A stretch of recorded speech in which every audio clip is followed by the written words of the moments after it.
Salamlar olsun əziz müəllimlər, dəyərli müdavimlər, hər birinizi yenidən xoş gördüm. Söz verdiyim kimi bütün mövzuların izahını YouTube kanalı vasitəsilə çəkib sizə paylaşacağım. Hal-hazırda qarşınızda gördüyünüz vəsait müəllifi olduğum Azərbaycan dil vəsaitidir ki, vəsait MİQ və sertifikasiya hazırlaşan müəllimlər üçün, eləcə də 9-cu sinifə qədər olan şagirdlər üçün nəzərdə tutulub. Vəsaitin içərisində həm qaydalar özəksini tap, həmçində testlər var. Mövzu sınaqları və ümumi sınaqlar başlığı altında. Onu da qeyd edim ki, vəsait yeni bildiyiniz kimi Nazirlər Kabinetinin qərarına uyğun olaraq orfoqrafiya qaydalarında dəyişikliklər oldu. Həmin dəyişikliklər də öz əksini tapıbdır. Həmçinin qeyd etdiyim kimi testlər və testlərin doğru cavabları orfoqrafiya lüğəti və eləcə də bəzi sözlərin düzgün yazılışı, izahlı lüğət və eləcə də ümumi sınaqlar, mövzu sınaqları və mövzuların sadə və anlaşılır dildə izahı öz əksini tapıb. Vəsaiti istənilən kitab mağazasından, Respublikanın istənilən kitab mağazasından əldə edə bilərsiniz. İndi vaxt itirmədən mən sizə bir fonetika haqqında məlumat vermək istəyirəm. Dilçinin ilk şöbəsi də fonetika, danışıq səslərindən bəhs edir. Fonetika Yunan sözdür, fonesis, tikos elm deməkdir. Biz fonetikada danışıq səslərini öyrənəcəyik. Ümumiyyətlə səs haqqında elm akustikadır. Amma fonetika danışıq səslərindən bəhs edir. Yəni danışarkən tələffüz etdiyimiz səslər də danışıq səslərdir. Və danışıq səslər danışıq üzvləri vasitəsilə yaranır. Danışıq üzvləri fəal və qeyri-fəal olaraq iki qrupa bölürük. Biz fəal danışıq üzvü deyiriksə, buna dil, dodaq və səs tellərini daxil edirik. Səs telləri. Amma qeyri-fəal danışıq üzvləri isə ağciyər, nəfəs borusu, qırtlaq, səs telləri, qırtlaq, ağız boşluğu, dişlər, burun boşluğu, dil, dil yox, dil fəal danışıq üzvüdür. Məsələn, dil fəal danışıq üzvü siyahısında qeyd edirik, amma ağciyərdir, nəfəs borusudur, dodaqlardır, dişlərdir, burun boşluğudur, qırtlaqdır və s. Bunlar nəfəs borusudur, ağciyərlərdir, bunlar qeyri-fəal danışıq üzvləridir. Sual verirsiniz, fəal və qeyri-fəal olaraq niyə bunu iki qrupa bölürük? Fəal danışıq üzvləri, yəni dil, dodaq, səs telin danışmaqdan başqa funksiyası yoxdur. Yəni bunların funksiyası danışmaqdır. Amma digər üzvlərimiz ağciyər həm də tənəffüs orqanıdır. Yəni ağciyərimiz olmasa biz nəfəs ala bilmərik. Dişlərimiz çeynəmə aparatıdır, burnumuzla qoxu bilirik və s. Ona görə onlar qeyri-fəaldır. Və danışıq səsləri də danışıq üzvləri vasitəsilə əmələ gəldi. Qeyd etdik danışıq üzvləri və danışıq səsləri əmələ gəlmə xüsusiyyətinə görə iki qrupa bölünür. Yadınızda qalsın. Saitlər və samitlər. Və yadınızda qalsın ki, saitlərlə samitlərin oxşar və fərqli cəhətləri var. Onu qeyd edim ki, saitlər haqqında onu deyə bilərik ki, asan tələffüz olunur. Samitlər daha doğrusu. Asan tələffüz olunur. Saitlər asan tələffüz olunur, avazlı olur, musiqili olur, heca yaradır. Bu kimi xüsusiyyətləri var, vurğu qəbul edir. Ağız boşluğundan çıxarkən heç bir maneəyə rast gəlmir. Və yadınızda qalsın ki, saitlər avazlı olur. Bu kimi xüsusiyyətləri var. Və dilimizdəki saitlər 9 sait səs və 9 sait hərf var. 9 sait səs və 9 sait hərf. Yəni səs və hərf sayı bərabərdir və hər bir sait səs qarşılığı var. Yadınızda qalsın, A-nın qarşılığı ədir, O-nun qarşılığı ödür, U-nun qarşılığı üdür, I-nın qarşılığı idi. Yəni bunlar hamısı özə transkripsiya içərisində vermək lazımdır. Bunlar hamısı yadınızda qalsın ki, qarşılıq təşkil edən saitlərdir. Amma bunlardan E saiti var ki, E saiti neytraldır və onun qarşılığı yoxdur. Çünki A saitini tələffüz edəndə dil arxaya gedir, Ə saitini tələffüz edəndə dil önə gəlir. Onu tələffüz edəndə dil arxaya gedir, üfüqi vəziyyətdə, önü tələffüz edəndə dil önə gəlir. Amma E saitini tələffüz edəndə dil ortada qalır. Ona görə biz ona neytral sait deyirik və neytral sait yəni qarşılığı olmayan saitdir. İndi samitlər haqqında danışacağım. Hələ ki mən saitlərin təsnifatını verim. Və saitlər yadınızda qalsın, qeyd etdiyimiz xüsusiyyətlərə malik olur ki, dilimizdə 9 sait səs və 9 sait hərf var. Və bu saitlərdə 3 qrupa bölürük, saitlərin əmələ gəlmə xüsusiyyətinə görə. Dilin üfüqi vəziyyətinə görə, dilin şaquli vəziyyətinə görə və dodaqların vəziyyətinə görə saitlər. Dilin üfüqi vəziyyətinə görə, üfüqi vəziyyət bu vəziyyətdir də bildiyiniz kimi. Üfüqi vəziyyətinə görə saitlər ya dil arxaya çəkilir, ya da dil önə doğru gəlir. Aydın oldu mu? Dilin üfüqi vəziyyətinə görə dedik saitlərin isə cür oldu, 2 cür. Qalın saitlər, digər adı dil arxasıdır, dil arxası. İncə saitlər isə dil önü saitlərdir. Qalın sait də deyə bilərik, dil arxasıdır. Yəni hansılar oldu? A, I, O, U. Və bunlar qalın saitlərdir. Dil önü saitlər isə dil önü saitlər. İncə saitlərdir. Yadınızda qalsın. İncə də deyə bilərsiniz, dil önü də deyə bilərsiniz. E, Ə, İ, Ö və Ü saitlər dil önü saitlərdir. Hesab edirəm ki, saitlərin bu bölgüsü aydın oldu. Dilin hansı vəziyyətinə görə müəyyənləşdirdik biz bunu? Dilin üfüqi vəziyyətinə görə. Gəlin indi dilin şaquli vəziyyətinə görə saitləri müəyyənləşdirək.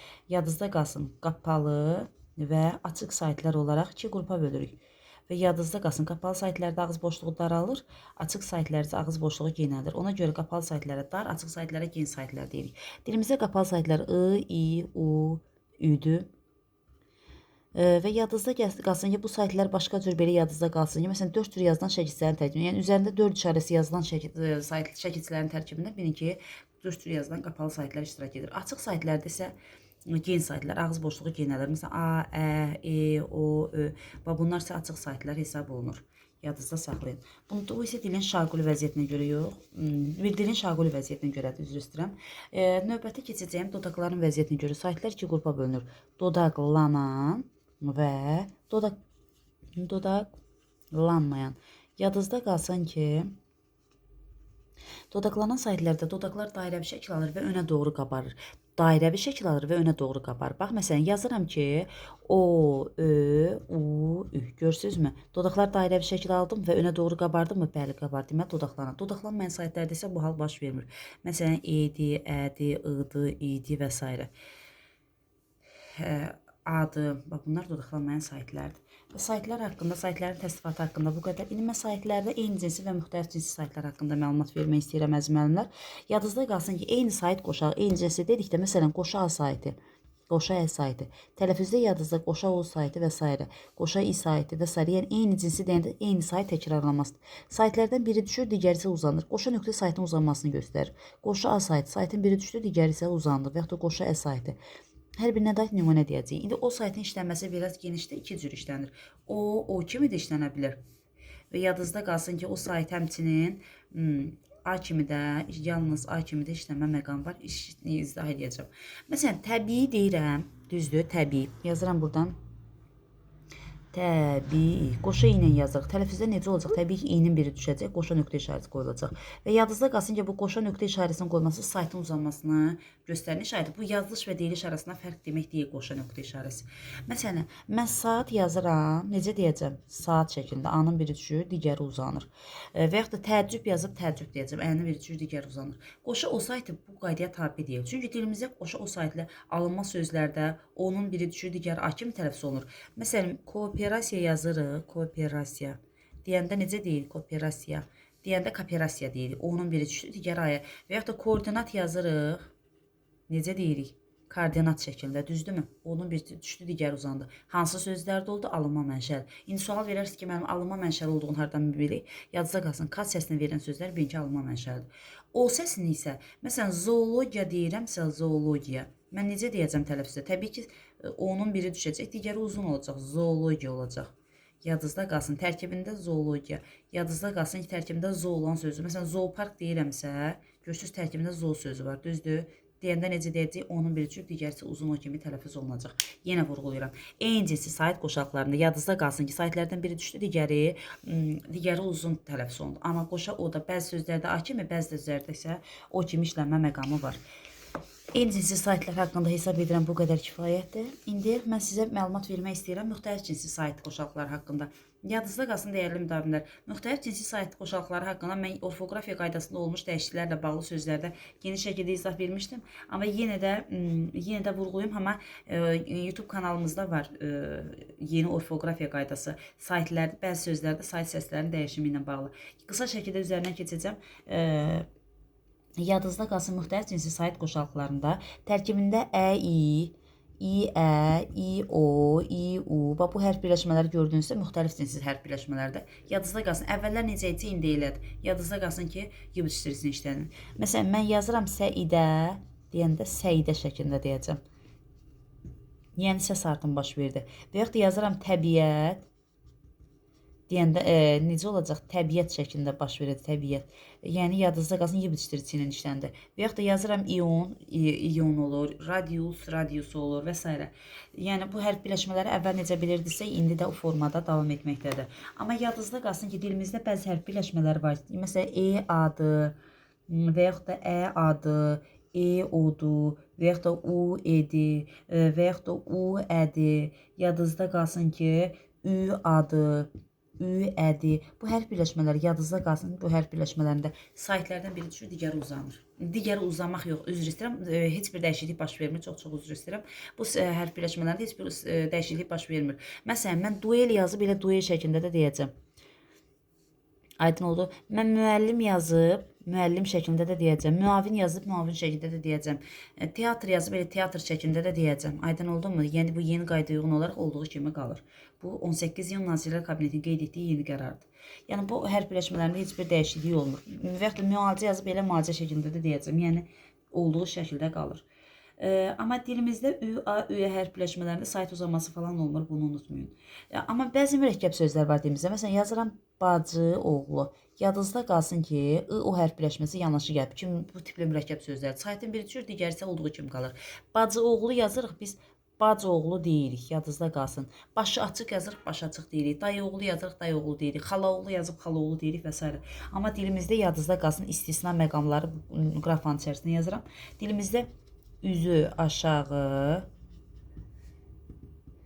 üzü ağ və eləcə də yadınızda qalsın ki, üzü aşağı, üzü ağ və üstü örtülü sözləri var ki, üstü örtülü. Yadınızda qalsın ki, burada sayt falan düşümü baş vermir. Üstü örtülü yazıb elə üstü örtülü də deyirik. Yaxud üzaq yazıb elə üzaq da deyirik. Yadınızda qalsın. Yəni bu tipli mürəkkəb sözlərdə heç bir dəyişiklik baş verməyəcək. Hesab edirəm bu məqamda aydın oldu. Sonra müəllimələr yadınızda qalsın nə? Müxtəlif cinsi sayt qoşaqlarında, müxtəlif cinsi sayt qoşaqları içərisində onu da qeyd edim ki, bəzi sözlər var ki, bir sözdə iki sayt uzanır. Müxtəlif cinsi də yox, ümumiyyətlə. Məsələn, tabeli deyirəmsə, tabeli. Yadınızda qalsın ki, burada iki sayt uzanması var. Tabeli. Yəni bir sözdə iki sayt uzanması baş verə bilər. Və yaxud da yazıram simasız. Simasız sözündə i də uzanır, a da simasız deyirsən. Və yaxud da deyirəm Füzuli yəni. Ümumiyyətlə anə, yanə şəkilçə sözlərdə bir iki şəkilçə uzanır. Və yaxud da amiz şəkilçisində. Məsələn, heyrətamiz deyirəmsə, amiz şəklində a saytı uzanır. Yəni bəzi şəkilçilər var ki, orada saytın uzanması halı baş verir. Sonra dilimizdə bəzi sözlər var ki, dəyərli müdavimlər, yazıldığı şəkildə də deyilir. Baxmayaraq tərkibində hərf birləşmələri var. Məsələn, riayətdir, qənaətdir, bəraətdir və yaxud da nə deyə bilərik başqa? Deyə bilərik, məsələn, itaət deyə bilərik, itaət. Bax, bu tipli sözlər yazıldığı şəkildə deyilən sözlərdir. İtaət, qənaət, riayət, şikayət və s. Yadınızda qalsın, burada tələffüzdə a saytı uzanır. Məsələn, qənaət sözündə qənaət deyirik, düzdür? Və yaxud da bəraət deyirik və yaxud da itaət deyirik və s. itaət və s. Yadınızda qalsın, riayət sözünü deyəndə riayət deyirsən. Yəni burada y samiti bitişdirici falan deyil. Bu y samiti sözünün tərkibində yazılan hərfdir ki, belə yadınızda saxlayın da, riayət sözü bu qaydaya riayət eləmir. Belə yadınızda saxlasaz daha məntiqli olar. İndi mən ov-öv hərf birləşmələri haqqında danışmaq istəyirəm. Bununla da samitlər bəhsinə keçmək istəyirəm. Yadınızda qalsın, dilimizdə əvvəlki qaydaya uyğun olaraq deyirdik ki, ov-öv hərf birləşmə sözlərdə bəzilərində samit düşüb, digərlərində sayt uzanırdı, bəzilərində isə olduğu kimi deyilirdi. Amma yeni 18 iyun Nazirlər Kabinetinin qeyd etdiyi qərara uyğun olaraq yazıldığı kimi də deyilir. Məsələn, biz əvvəllər dovşan yazıb, dovşan şəklində deyirdik. Dovşan, bax bu formada da transkripsiyada yazsaq dovşan. Düzdür? Amma yeni qaydaya uyğun olaraq bu səhvdir. Dovşan elə dovşan şəklində də deyilir. Məsələn, rövşən elə rövşən şəklində də deyilir. Şövkət elə şövkət şəklində də deyilir. Və yaxud da novlu elə novlu şəklində də deyilir. Mövsüm elə mövsüm şəklində də deyilir. Yəni ov-öv hərf birləşməli sözlərdə növbə növbə kimi deyəcəyik. Yazıldığı kimi də deyilir. Bunu unutmayın. İndi samitlər haqqında danışmaq istəyirəm əziz müdavimlər. Samitlər çətin tələffüz olunur, yadınızda qalsın. Saytlar asan tələffüz olunursa, samitlərdə bu halı görmürük. Dilimizdəki samitlər cütlük təşkil edir və samitlər iki qrupa bölünür tələffüzünə görə. Kar və cingiti. Kar samitlər təkcə küydən yaranır. Cingiti samitlər isə səsdən və küydən yaranır. Yadınızda qalsın, hər biri cütlük təşkil edir. Məsələn, cingiti samitlərdən deyirəm ki, məsələn, b-nın qarşılığı p deyirik, v-nınki f deyirik, c-nınki ç deyirik və s. Yadınızda qalsın, görürsünüz, qarşılıq təşkil edir. İndi sual verirsiniz ki, müəllimə, indi mən sizə sual verirəm, b-nın qarşılığı niyə p-dır? B-nın qarşılığı f deyil. Çünki yadınızda qalsın, kar samitlər küydən yaranır dedik, cingiti samitlər səs küydən yaranır. Bax, b samitini biraz yumuşaq formada tələffüz edəndə p kimi olur. V-nı biraz daha şiddətlənmiş formada yox, daha xəfif formada deyəndə f kimi olur. C-ni ç kimi deyirik, düzdürmü? Ona görə cütlüklər bu formada formalaşır. Və dilimizdə l, m, m, r samitlərinin qarşılıqları yoxdur. Və h samiti kardır ki, onda cingitə qarşılığı yoxdur. Deməli, buradan belə qənaətə gəlir ki, 5 samitimizin qarşılığı yoxdur, amma 4 samit sonurdur. İndi sual verərsiniz ki, niyə görə bu 4 samit sonurdur, h da sonur deyil? Sonur samitlər ona görə deyirik ki, bunlara dəyərli müdavimlər. Məsələn, biz samitləri deyəndə, bax, görürsünüz, bunların qarşılıqlarını boş qoymuşam. Bax, dəyərli müdavimlər, B-nin qarşılığı P deyirik, V-ninki F deyirik. Bax, B, P, C, T bu formada deyirik də. B səsini belə verir. Bu hərfi B səsini verir də, düzdürmü? B, yəni burada bu samit uzanmır. Bundan sonra gələn S-ait uzun tələffüz olunur. B, C, C, D və s. Amma biz L, M, N samitini tələffüz edərkən L şəklində deyirik, L şəklində yox, M şəklində deyirik, N şəklində deyirik və s. Aydın oldu. Ona görə tələffüzdə o sonlanma halı baş verir. Hesab edirəm bu aydın oldu sizə. Mən əlifbamızda 23 hərf və 25 səs haqqında məlumat vermişəm. Sizə səsin sayı niyə görə çoxdur? Çünki K hərfi həm K, həm K səsini verdiyinə görə, həmçinin əlifbamızda X hissəsi var ki, bunu da unutmayın. X üstü iştirik, Y samitinin qarşılığıdır ki, bu səs hərfin işarəsi deyil. Məsələn, ürək sözündə ürək kimi tələffüz olunur, çiçəkdə çiçək kimi tələffüz olunur. Bu məqamı da unutmayın. Yəni orada K və X səslərinin artıq, K və X səslərinin artıq olması əlifbamızda 25 səsin olmasına gətirib çıxarır. Və samitlər dedik ki, hər bir samitin özünə məxsus təsnifatı var. O haqda geniş məlumat verə bilərəm, amma onlara ehtiyac deyil deyə məlumat vermirəm sizə. Məsələn, B-nin biz N ilə M samiti deyirik ki, burun samitidir. B samiti, P samiti, M samiti bunlar qoşa dodaq samitlərdir. L samiti titrək samiti, R samiti daha doğrusu R samiti titrək samiti, L samiti L.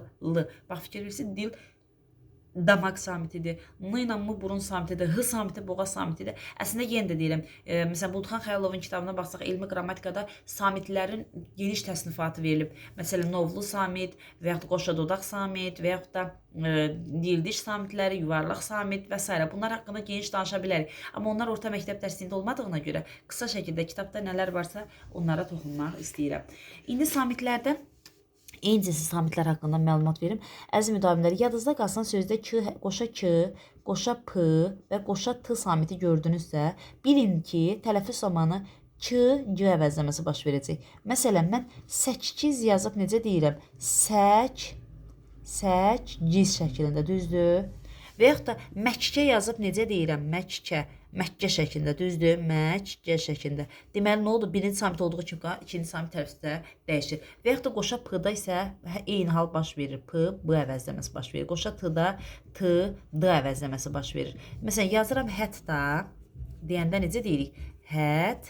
Hətta. Bu formada deyirik. Səttar yazırıq. Necə deyirik? Sətdar deyirik. Düzdür? Və yaxud da qoşa P-da tappıltı yazıb tappıltı deyirik. Hoppanmaq yazıb hoppanmaq deyirik və s. Deməli, nə qənaəti gəldi? Qoşa K, qoşa P, qoşa T-da olduğu kimi yox. Birinci samit olduğu kimi qar, ikinci dəyişir. İkinci qaydanı yazıram qoşa Q ilə bağlı. Yadınızda qalsın, qoşa Q-da isə birinci samit onun kar qarşılığından əvəz olunur. Məsələn, yazıram, tutaq ki, doquz deyəndə necə deyirik? Quz şəklində. Düzdür? Birinci dəyişdi. Birinci K ilə əvəzləndi. Hoqqa, tokka və s. Ayaqqabı deyirik və s. Qoşa Q-da isə birinci onun qarşılığından əvəz olundu deyə düşünürəm. Hesab edirəm, aydın oldu. Üçüncü qoşa Y samitinin işlənmə məqamıdır. Dəyərli müdavimlər, yadınızda qalsın, bu Y-nin işlənmə trayektoriyasına baxaq. Y samiti iyyat şəkilsizlər tərkibində və yaxud da iyyə şəkilsiz tərkibində gördünüzsə, Y düşəcək. Y samiti düşəcək. Bir dənə Y tələffüz olunacaq. Məsələn, mən yazıram mədəniyyət, düzdür? Mədəniyyət sözünə Y-nin biri düşəcək. Çünki niyə? Sözün kökü mədənidir. İyyət şəkilsiz tərkibindədir. Şəkilsiz tərkibində olduğuna görə biri düşəcək. Və yaxud da başqa bir nümunə yazırıq. Məsələn, yazıram ki, belə bir nümunə, yazıram ki, bələdiyyə. Düzdürmü? Bələdiyyə sözün kökü nədir? Bələdiyyədir, bələddir də. Hər hansı bələdiyyə nə edirlər? Biri əraziyə bələd olan insana. İyyə burada şəkil tərkibində. Deməli, tələffüzdə nə olacaq? Tələffüzdə biz bunu bələdiyyə şəklində deyəcəyik. Y samitinin biri düşdü. Səbəb nə idi? Şəkil tərkibindədir. Deməli, qoşa Y samiti şəkil tərkibində onda Y düşür. Amma sözün öz tərkibində gördüyümüz zaman olduğu kimi qalır. Məsələn, hədiyyə sözünü götürürəm. Hədiyyə, düzdür? Hədiyyə sözdə sözün kökü elə hədiyyədir də. Deməli, Y samiti olduğu kimi qalacaq. Və yaxud da yazıram səyyar. Necə olacaq? Təbii ki, olduğu kimi qalacaq. Niyə? Çünki sözün kökəli səyyardır. Və yaxud da yazıram ki, xəfiyyə. Xəfiyyə. Qoşa olduğu kimi qalacaq. Niyə? Sözün kökündədir. Və yaxud da yazıram niyyət. Bax, testdə düşən sözdür bu niyyət sözü. Yadınızda qalsın.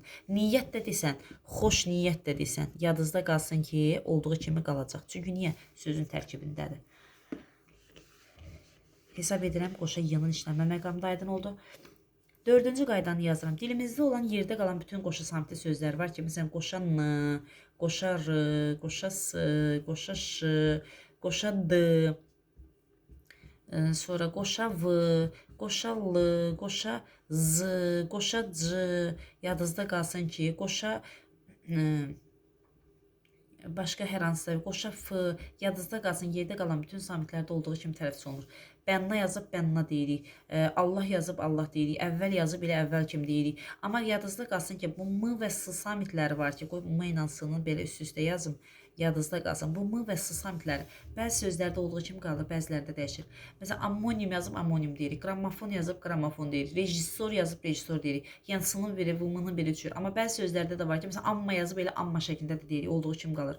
Qoşa şiyyət meşşan deyə bilərik. Qoşa diyət 7 deyə bilərik. Qoşa ciyət təəccüb deyə bilərik. Qoşa ziyət ləzzət deyə bilərik. Qoşa fiyət tənəffüs deyə bilərik və s.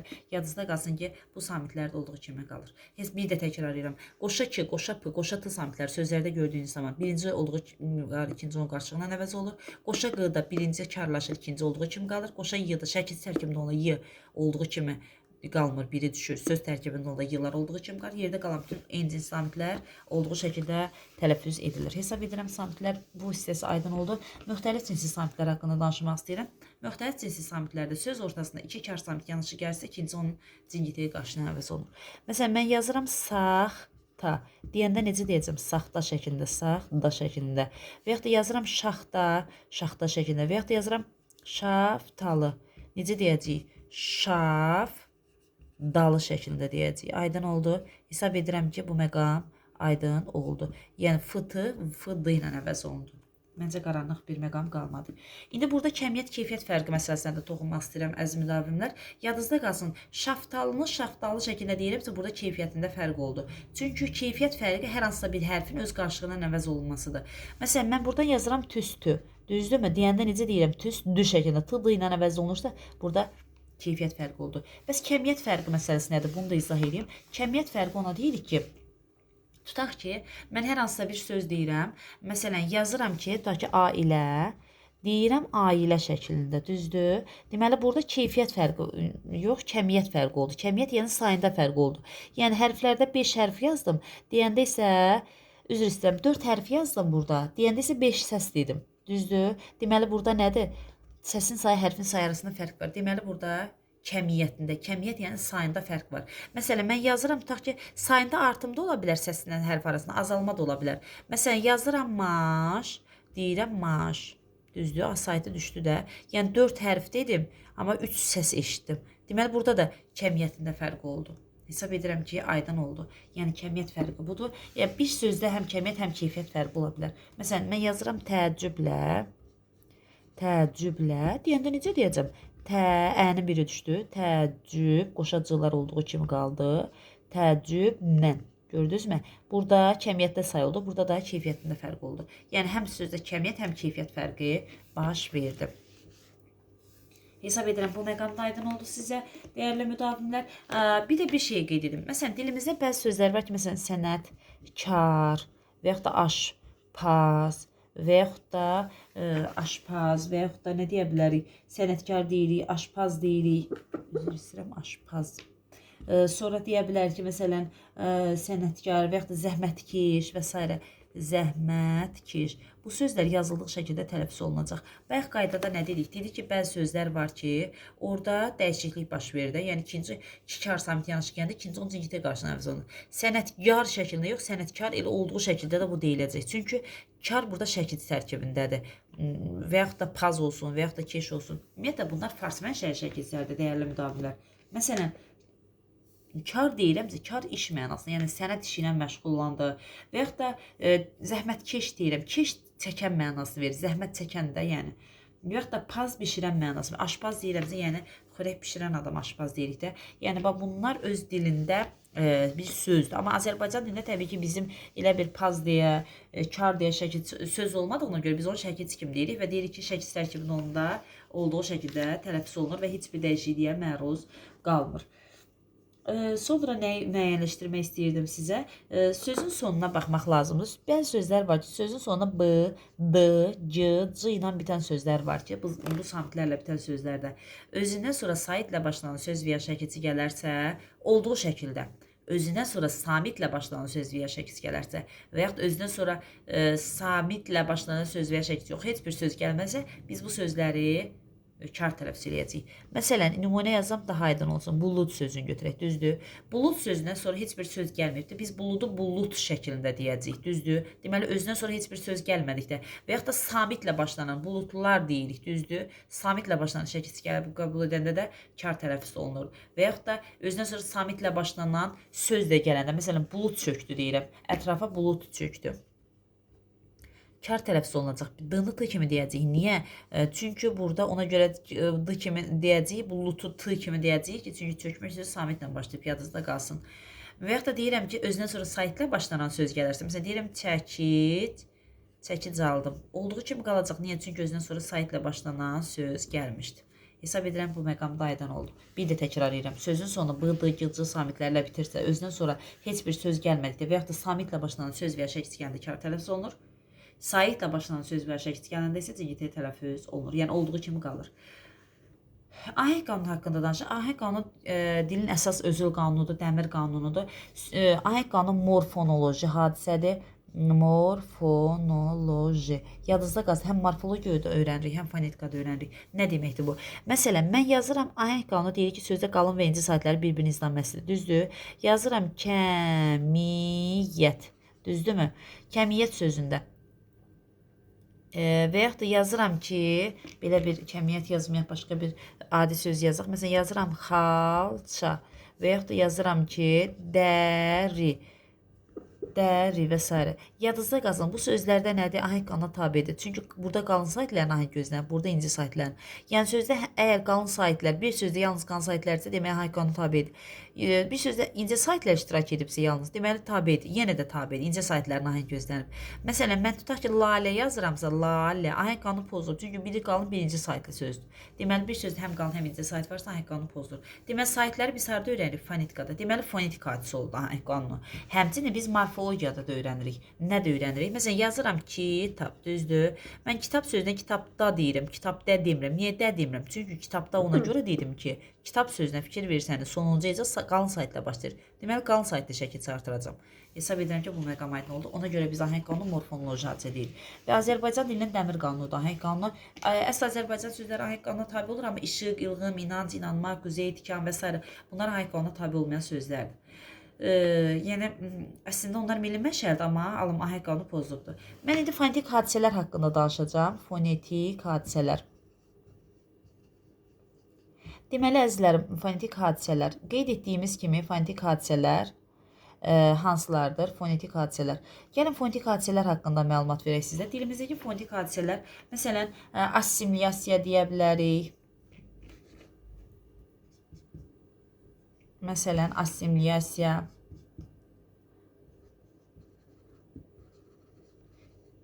Assimiliyasiya.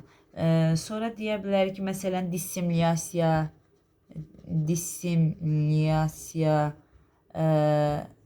Sonra deyə bilərik dissimiliyasiya. Sonra deyə bilərik eleziya.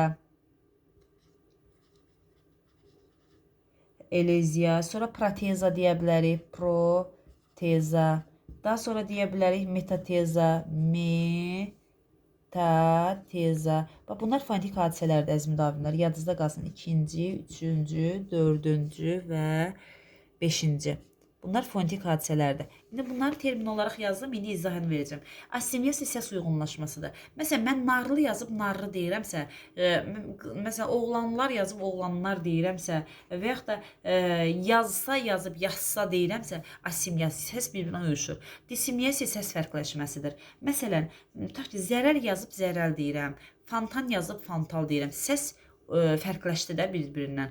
Eleziya hadisəsi nədir? Eleziya yazıda qalsın səs düşümüdür. Məsələn, mən Əli Əşrəf yazıb Əl-Əşrəf deyirəm. Saat yazıb, qoşa ayna yazıb saat deyirəm. Eleziya hadisəsi baş verdi, səs düşdü. Və yaxud da mən tutaq ki, başqa nə deyə bilərik? Tutaq ki, məsələn, Əli Əşrəf yazıb Əl-Əşrəf deyirəmsə, eleziya hadisəsi baş verdi. Proteza səs artımıdır, yadınızda qalsın proteza.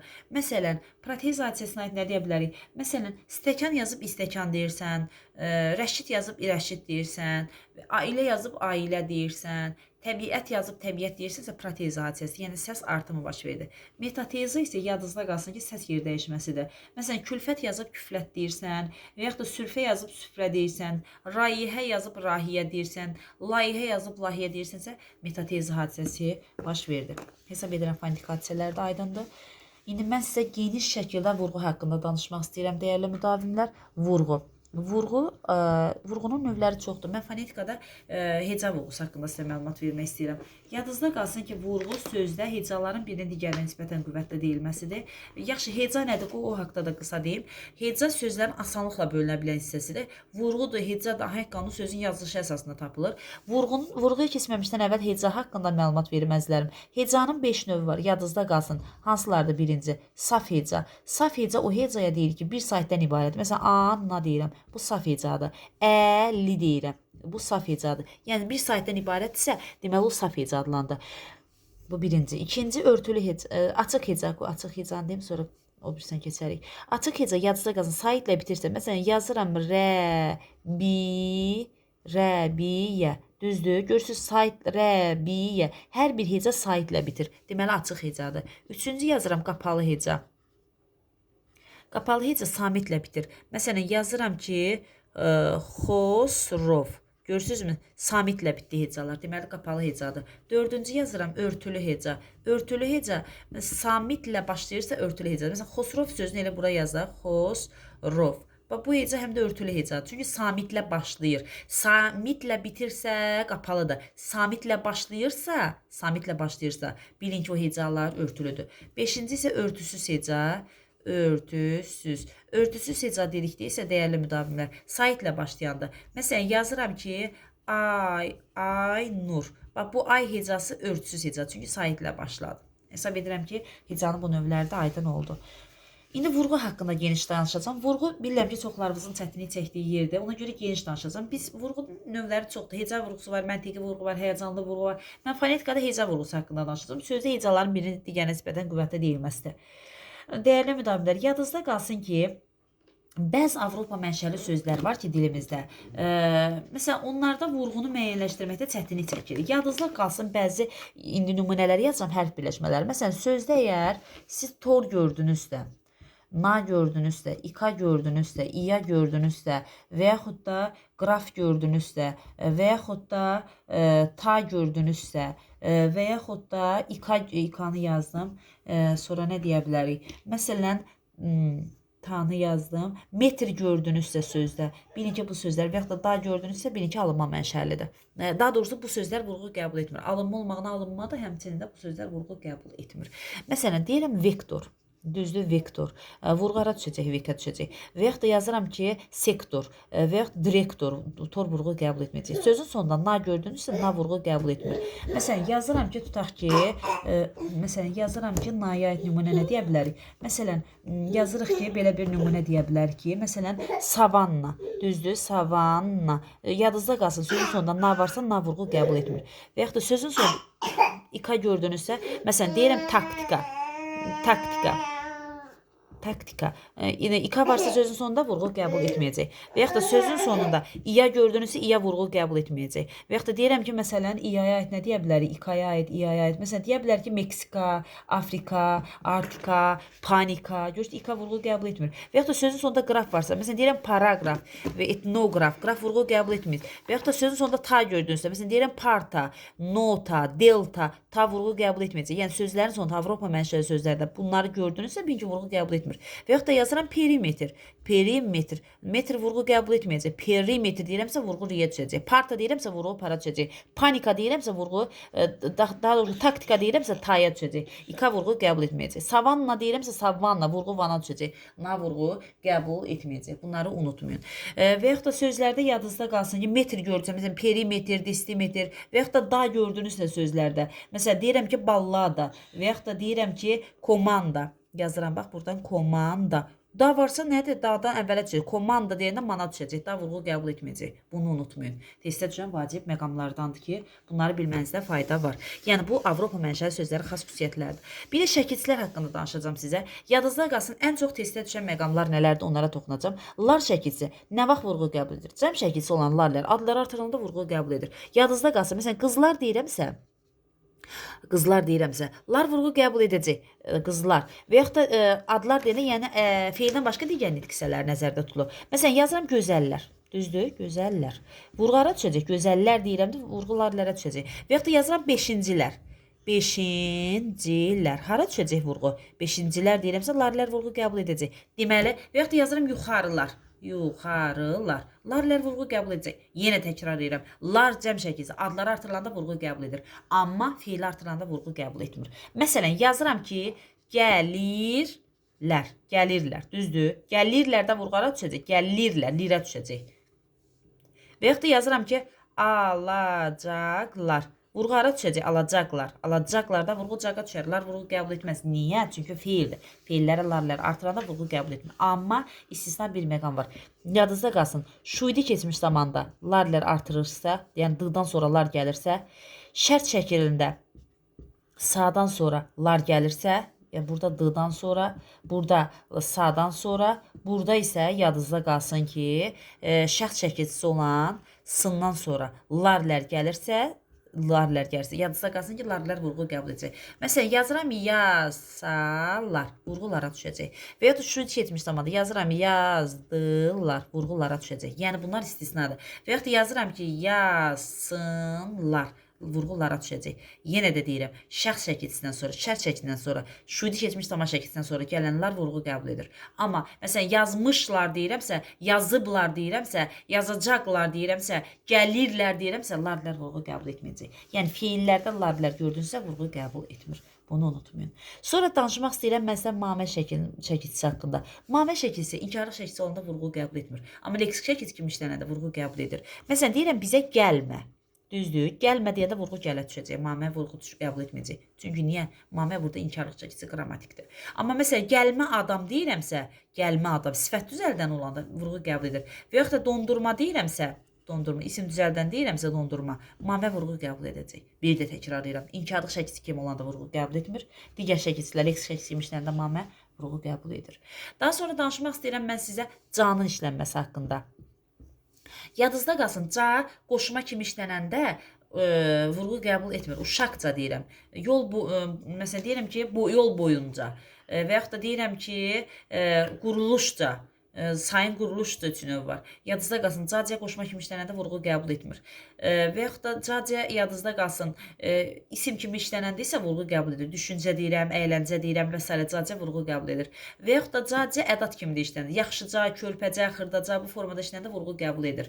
Zərfli zərdə şəkilçisi kimi işlənəndə vurğu qəbul etmir. Məsələn, rusca, fransızca, almanca, ingiliscə, ehmalca, ehtiyatca və yavaşca və s. bu kimi işlənəndə, zərfli zərdə şəkilçisi kimi işlənəndə vurğu qəbul etmir. Bir də təkrar indi deməli yadınızda qalsın. Zərf düzəldərkən, qoşma düzəldərkən cacə vurğu qəbul etməyəcək. Amma isim düzəldən cacə vurğu qəbul edir.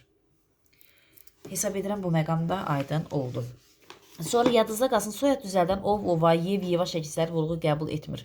Həsənov, Ağayev deyirəmsə, Əliyev deyirəm, düzdür, Əliyev. Vurğu hara düşəcək? Əliyev deyirəmsə, vurğu liyə düşəcək. Yev vurğu qəbul etməyəcək. Məsələn, Ağayev deyirəm. Həsənov, Rəsulov, vurğu Rəsulova, vurğu Rəsulda sula düşəcək, ovaya düşməyəcək. Hesab edirəm bu məqamda aydın oldu. Sonra əzlərim, yadınızda qalsın ki, gil qohumluq bildirən gil şəkilçisi var ki, vurğu qəbul etmir. Deyirəm, məsələn, dayımgil, vurğu hara düşəcək? Dayımgil. gil. Dayım gil deyirsənsə vurğu yama düşəcək. Gil vurğu qəbul etmir. Hesab edirəm bu məqamda aydın oldu. Bir də bayaqlarımı unutdum sizə deməyə, log şəkilçisinin işləməsi. Yadınızda qalsın bu log Avropa mənşəli sözlərdə, ya peşə bildirən söz yaradırsa, Avropa mənşəli də deməyək, peşə bildirən söz deyək. Məsələn, yazıram tutaq ki nə deyə bilərik loqa aid? Məsələn, kardioloq, ginekoloq və yaxud da semasoloq və yaxud da bioloq yazıram. Bioloq və s. görürsünüz. Yadınızda qalsın, log burada peşə bildirən söz kimi işlənirsə, bioloq, vurğu oya düşəcək, log qəbul etməyəcək. Amma cansız əşya bildirsə, məsələn, yazıram monoloq, monoloq, vurğu loqa düşəcək. Məsələn, deyirəm ki, tutaq ki, dialoq deyirəmsə, dialoq, vurğu loqa düşəcək. Və yaxud da deyirəm, epilog deyirəmsə, epilog, vurğu loqa düşəcək. Bir də təkrar edirəm. İnsan peşə bildirən söz yaradırsa, log vurğu qəbul etmir. Amma cansız əşya bildirirsə, log vurğu qəbul edir. Hesab edirəm bu məqamda aydın oldu. Sonra vurğusu çətin tapılan sözlər var dilimizdə. Əzizlərim, yadınızda qalsın. Aylarda ən çox bu çətinlik törədir müdavimlər arasında. Yadınızda qalsın. Bircə avqust ayında vurğu birinci hecaya düşür. Avqustda vurğu ava düşür. Yerdə qalan bütün aylarda vurğu son hecaya düşür. Bu əsas da bu iyundan iyuldadır çaşqınlıq törədilən. İyun və iyul aylarında yadınızda qalsın vurğu sonuncu hecaya düşür. Baxmayaraq biz onu iyun və yaxud iyul şəkildə deyirik. Birinci onda vurğu düzgün qoymuruq. Əslində son hecaya düşməlidir. Və yaxud da məsələn esse deyirəmsə, esse vurğu hara düşər? Təbii ki sonuncu hecaya. Və yaxud da mən övliya deyirəmsə vurğu hara düşər? Sonuncuya. Və yaxud da atlas və atlas sözləri, bu tipli sözlər çətinlik törədir. Yadınızda qalsın, z samiti və yaxud da servis və yaxud da servis sözü. Servis. Bax, yadınızda qalsın, z samiti sözün sonunda gəlir, düzdür? Sözün sonunda gələndə, yəni məntiq olaraq belə yaxınlaşın, ha. Yadınızda qalsın ki, sözün sonunda z hərfi gəlirsə, əlifbamızda da z hərfi ən sonuncudur. Yadınızda qalsın, atlas deyirəmsə, servis deyirəmsə, vurğu sonuncu hecaya düşəcək. Amma servis desəydim, yadınızda qalsın, vurğu birinci hecaya düşəcək. Atlas desəydim, s ilə olsaydı əvvəlci hecaya düşür. Z ilə olanda sonuncu hecaya düşür. Məsələn, libretto sözü, çətinlik çəkdiyiniz sözü, ellipsis sözü. Yadınızda libretto deyirəmsə, vurğu retə düşür. Ellipsis deyirəmsə, vurğu birinci eyə düşür. Bunu da unutmayın. Fonetik təhlildə fikir verəcəyimiz məqam nədir, əziz müdavimlər? Fonetik təhlil birinci sözün fonetik təhlil aparıqsa deyilişinə uyğun aparıq. Fonetik təhlildə yazılışa uyğun vurğunu, hecanı, ahəng qanunu tapırıq. Amma səs hərflər kimi biz sözün deyilişinə görə tapırıq. Bəzən çətinlik çəkən çaşdırıcı məqam daha doğrusu deyərdim. O olur ki, çox vaxt müdavimlər qarışdırır. Fonetik təhlilin aid doğrunu soruşursa, orada leksik təhlil aid olan hər hansı bir doğrunu verir. Bu sizə çaşqınlıq yaradır. Fonetik təhlil deyirsə, fonetikada keçdiyimiz mövzulardır. Ahəng qanunu, heca, vurğu, səs artımı, səs düşümü və s. Bunlar samit, said və bu məqamlar yəni nəzərinizdə olsun, diqqətinizə çatsın. Hələlik bu qədər dərsimiz. Hesab edirəm fonetika ilə bağlı bütün mövzulara maksimum dərəcədə toxunmağa çalışdım. Hesab edirəm ki, razı qaldınız. Bəyəndiyiniz halda like etməyi unutmayın. Şərhlər bölməsi açıqdır. Hansı mövzuları görmək istəyirsinizsə, o mövzuya aid olan izahı sizə çəkib paylaşaq. Hələlik sağ olun, özünüzə yaxşı baxın.